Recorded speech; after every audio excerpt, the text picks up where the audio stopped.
There's a lie you've been living with your entire life, and it's costing you everything.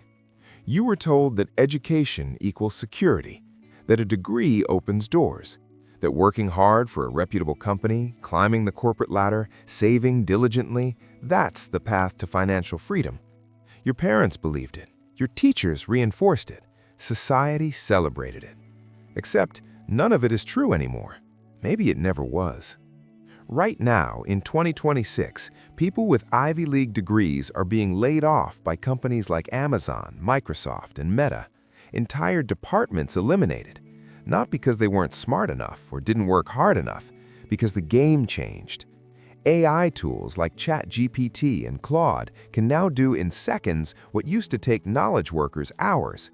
Code that required a team of developers, one engineer with the right AI tools. Market analysis that needed an entire research department, automated. Customer service, chatbots.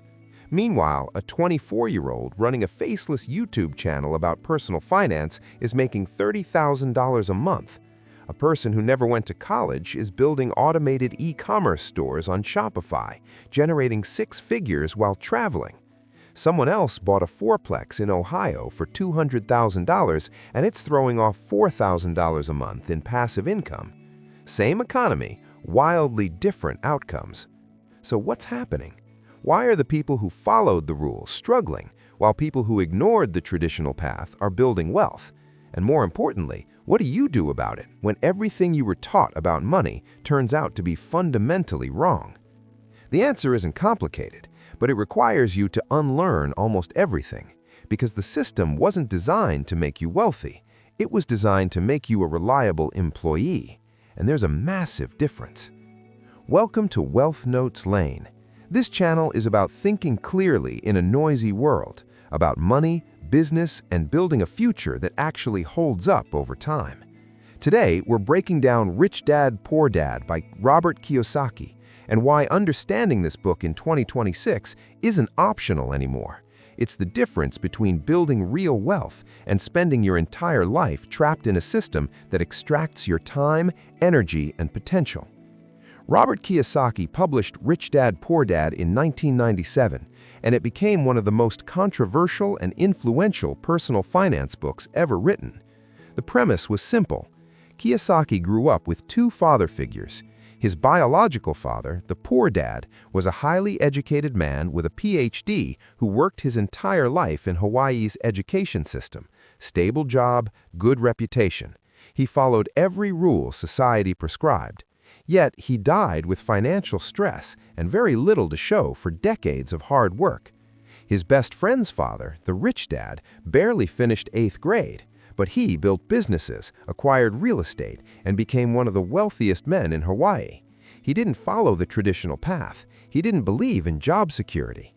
He believed in financial education, in assets, in making money work for him instead of working for money. Two men, same time period, same economy. One followed the traditional script and struggled. The other rejected it and thrived.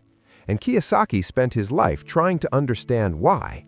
What he discovered wasn't just a different approach to money, it was a completely different operating system for how to think about wealth, risk, security, and freedom. Now, almost 30 years later, the gap between these two worldviews isn't just philosophical, it's existential. Because the economy Poor Dad operated in, the one where you could work for one company for 30 years, get a pension, and retire comfortably, that economy is extinct. It's been replaced by something far more volatile, far less forgiving, and far more rewarding for people who understand the new rules. Let's start with the most important concept in the book, the difference between assets and liabilities. Kiyosaki's definition is brutally simple. An asset puts money in your pocket. A liability takes money out of your pocket. That's it. Forget accounting jargon. Forget what your bank tells you. If something generates cash flow, it's an asset. If it drains cash flow, it's a liability.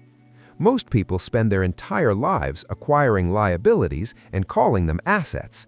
They buy a house and think they're building wealth. But if that house isn't generating rental income, it's not an asset. It's taking money out of your pocket every single month.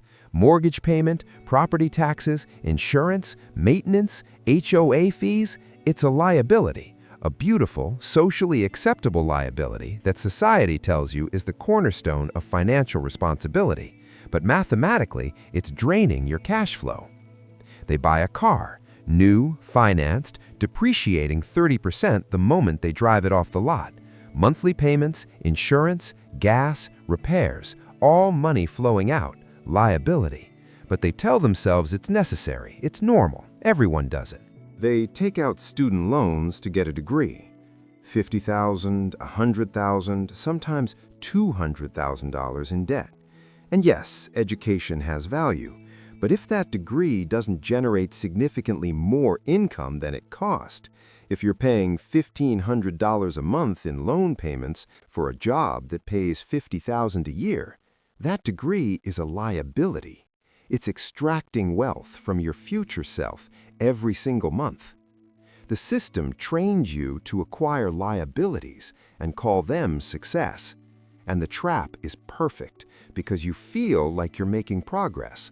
You have a degree, a job, a house, a car, you look successful. But your cash flow statement tells a different story. Money comes in from your job. Money flows out to service your liabilities. And whatever's left, if anything is left, you're told to save in a bank account, earning 0.5% interest, while inflation runs at 3, 4, 5%. You're losing purchasing power every single year, but you don't feel it, not immediately. Now, let's contrast that with someone who understands assets. They take the same amount of money, $50,000, and they buy a duplex in a market like Cleveland or Indianapolis. They live in one unit, rent out the other. The rental income covers most or all of their mortgage. Now they're building equity. The property appreciates, and they're not hemorrhaging cash flow on rent or a mortgage that gives them no return. That's an asset. Or they take $20,000 and start an online business, drop shipping, content creation, digital products, consulting. The business generates $5,000 a month in profit. That's $60,000 a year, passive or semi-passive. They can scale it, automate it, sell it. That's an asset. Or they invest in dividend-paying stocks, companies like Microsoft, Apple, Coca-Cola. These companies send you cash every quarter just for owning shares. You didn't work for that money. Your capital worked for you. That's an asset. Do you see the difference? One path accumulates things that drain you. The other path accumulates things that feed you. And over 10, 20, 30 years, those two paths lead to completely different destinations.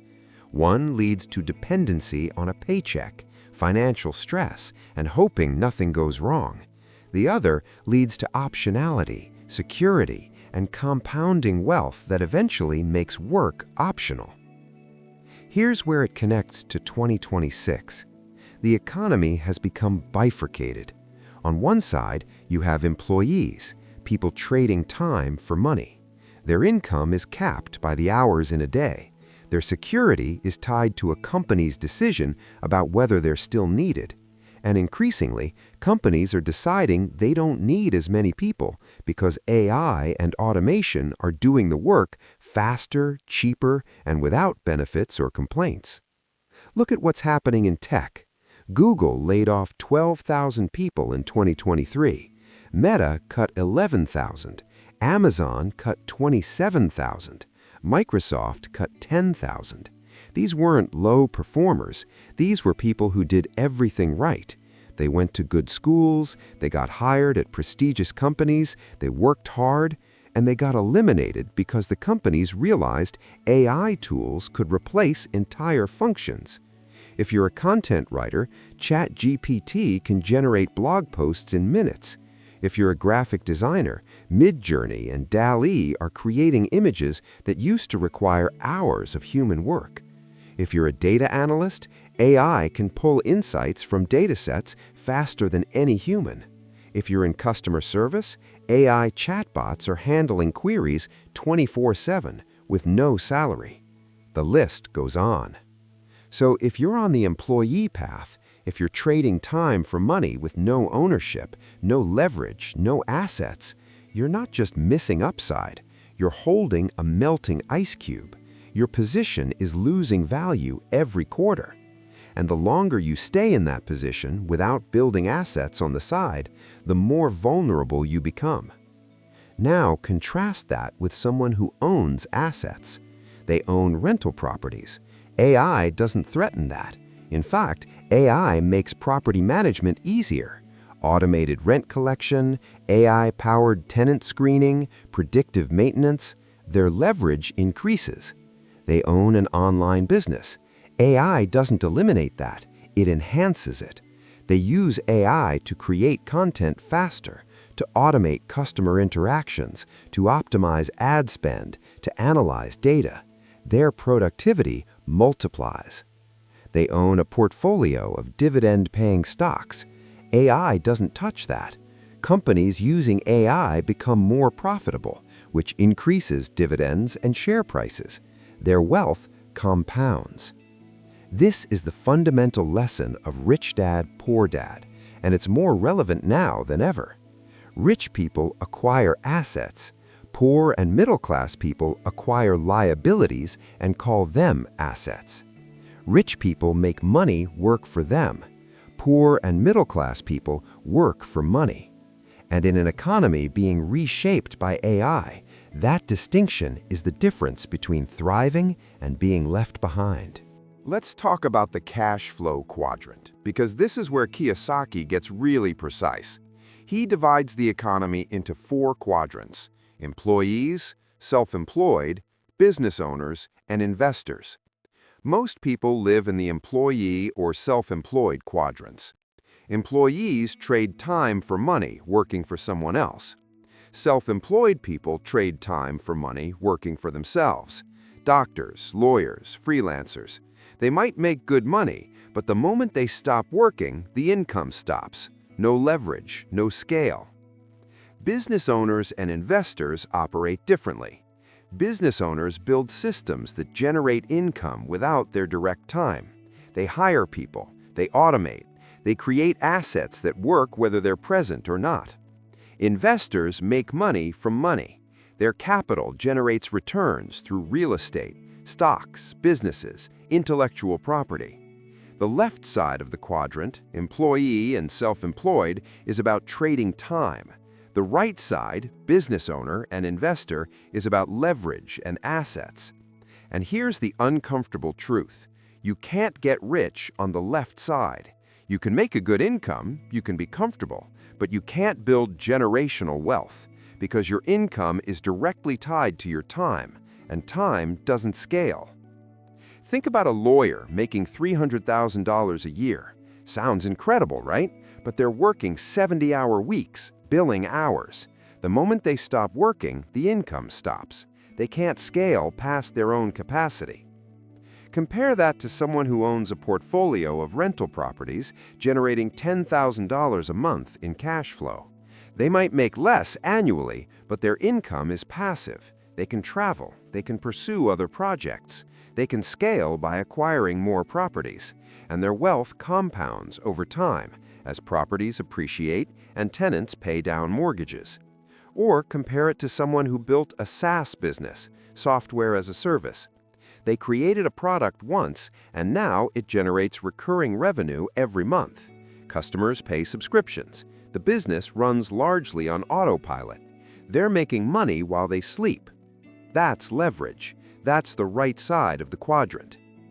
Kiyosaki argues that the goal isn't to be the best employee or the best self-employed person. The goal is to move to the right side of the quadrant as quickly as possible.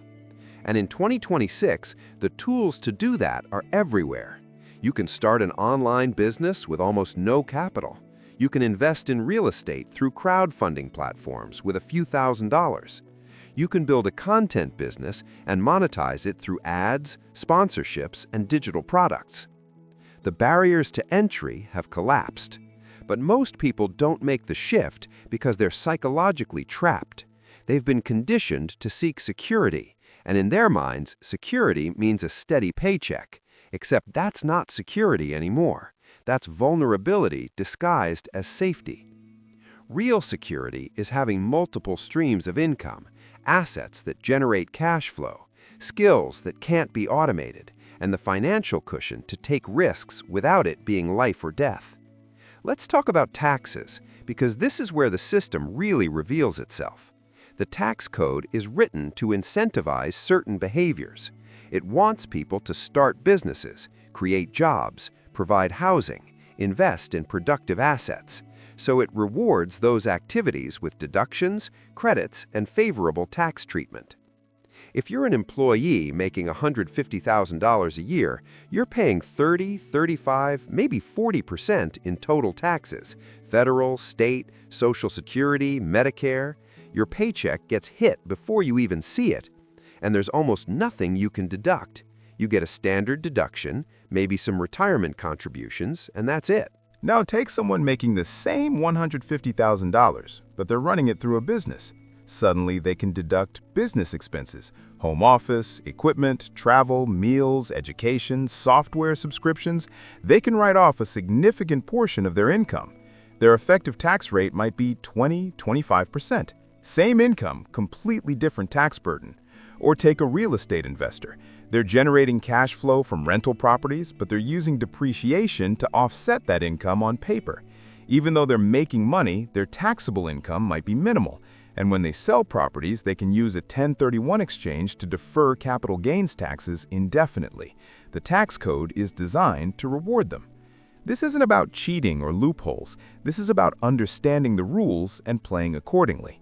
Poor Dad didn't understand this. He worked for the government, he paid every dollar of tax owed, and he never questioned whether there was a better way. Rich Dad understood that taxes are the single biggest expense most people face, and the people who understand the code pay drastically less.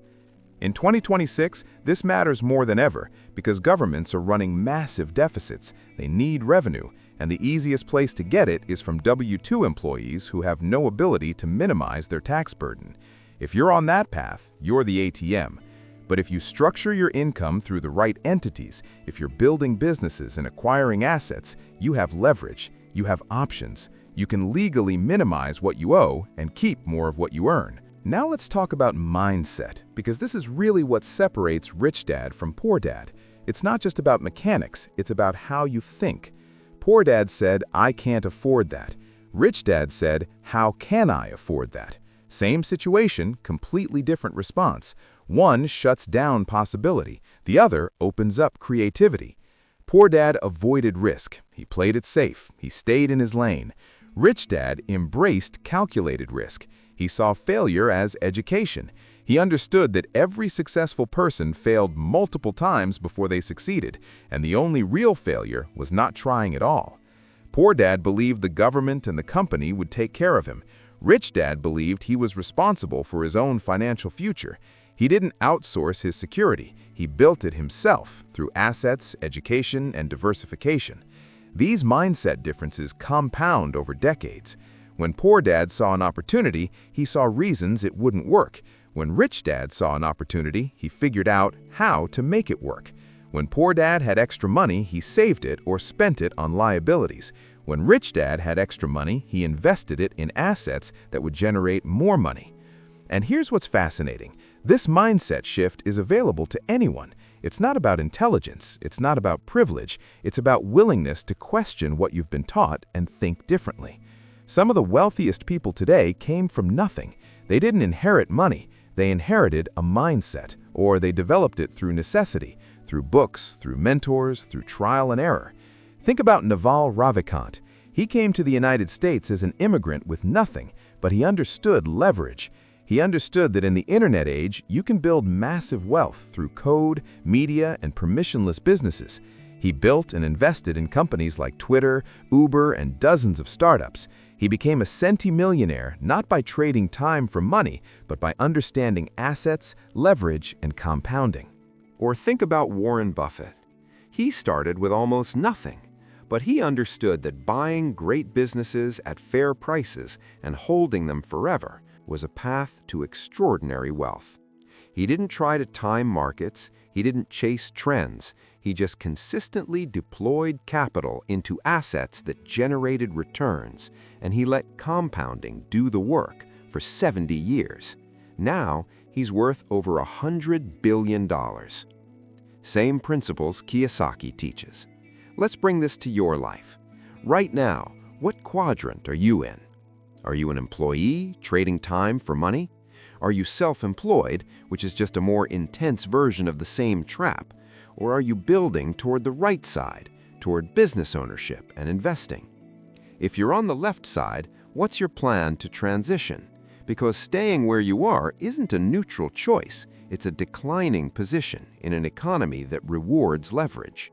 Every year you stay trapped in the employee mindset is a year of missed compounding. Assets you didn't acquire, skills you didn't develop, opportunities you didn't pursue. Here's what the transition looks like. You start small. You don't quit your job tomorrow. You use your job as a foundation while you build assets on the side. Maybe you start with education. You learn about real estate investing, about starting an online business, about dividend investing, about tax strategy. You consume content, you read books, you take courses, you build financial literacy. Then you start deploying small amounts of capital. Maybe you open a brokerage account and start investing in index funds or dividend stocks. Maybe you save for a down payment on a rental property. Maybe you start a side business, something you can build in evenings and weekends, e-commerce, consulting, content creation, freelancing, anything that generates income outside of your job. At first, it's slow, it's uncomfortable. You're working your job and building something else simultaneously. But here's what happens. Your side income grows, your assets accumulate, your confidence increases, and at some point, you hit a tipping point where your asset income exceeds your living expenses. And that's when everything changes. Because now you're not dependent on your job. You have options. You can negotiate better. You can take risks. You can walk away if you need to. That's what Kiyosaki means by financial freedom. It's not about being a billionaire. It's about having enough assets generating enough passive income that you're no longer forced to trade time for money. Your time becomes yours again, and that's when life opens up. Let's talk about debt, because this is one of the most misunderstood concepts in the book. Poor Dad said all debt is bad, avoid it, pay it off as fast as possible. Rich Dad said there's good debt and bad debt. Bad debt is debt used to acquire liabilities, credit card debt for consumer purchases, a car loan for a depreciating vehicle. That's bad debt. It's extracting cash flow for something that gives you no return. Good debt is debt used to acquire assets, a mortgage on a rental property that generates positive cash flow, a business loan to expand operations that will increase revenue. That's good debt. It's leveraging other people's money to acquire something that makes you money. In 2026, interest rates are still elevated compared to the 2010s, but real estate investors are still buying properties. Why? Because they're running the numbers. If they can buy a property where the rental income covers the mortgage, expenses, and still generates cash flow, the debt is working for them. The tenant is paying down the mortgage, the property is appreciated, and they're building equity with someone else's money. This is how wealthy people use debt. They don't borrow to consume, they borrow to acquire assets, and those assets generate returns that exceed the cost of the debt. That's leverage. That's how you build wealth faster than you ever could with just your own capital. But most people do the opposite. They go into debt for college, for cars, for furniture, for vacations, and then they spend decades paying it off with interest. They're using debt to acquire liabilities, and it's destroying their ability to build wealth. Here's a hard truth. Your financial education is your responsibility. The school system won't teach you this. Your employer won't teach you this. Society actively discourages you from thinking this way because it needs compliant employees, reliable consumers, and obedient taxpayers. If everyone understood what Kiyosaki teaches, the entire system would collapse. So you have to seek it out. You have to read books. You have to learn from people who've done what you want to do. You have to make mistakes, adjust, and keep going. Because the alternative is spending your entire life on a path that was designed to keep you dependent, stressed, and trading time for money until you're too old to enjoy the freedom you never built. Let's talk about the future. Where is the economy going? AI is going to automate more jobs. That's inevitable. Remote work is going to continue fragmenting traditional employment. The gig economy is going to grow. Asset prices, real estate, stocks are going to keep inflating as governments print money to service debt. And the gap between people who own assets and people who don't is going to widen into a chasm. If you own assets, you're going to be fine, better than fine. Your wealth will compound as asset prices rise. If you don't own assets, if you're still renting your time and your housing and your transportation, you're going to feel the squeeze. Your cost of living will increase, your income will stagnate or disappear, and you'll spend your life stressed, uncertain, and wondering why you can't get ahead. The choice is yours. You can keep following the poor dad path, go to work, get a paycheck, spend it on liabilities, and hope everything works out. Or you can start following the rich dad path, build financial literacy, acquire assets, use leverage, think like an owner, not an employee. Make money work for you instead of working for money. It won't be easy, it won't be fast, but it's the only path that actually leads to freedom. And the beautiful thing is, you can start today. You don't need permission, you don't need a perfect plan. You just need to make one decision aligned with asset building instead of liability accumulation, and then another, and another. And over time, those decisions compound into a completely different financial reality. If you think clearly long enough, your results eventually have no choice but to change. This is the kind of thinking we practice here on Wealth Notes Lane.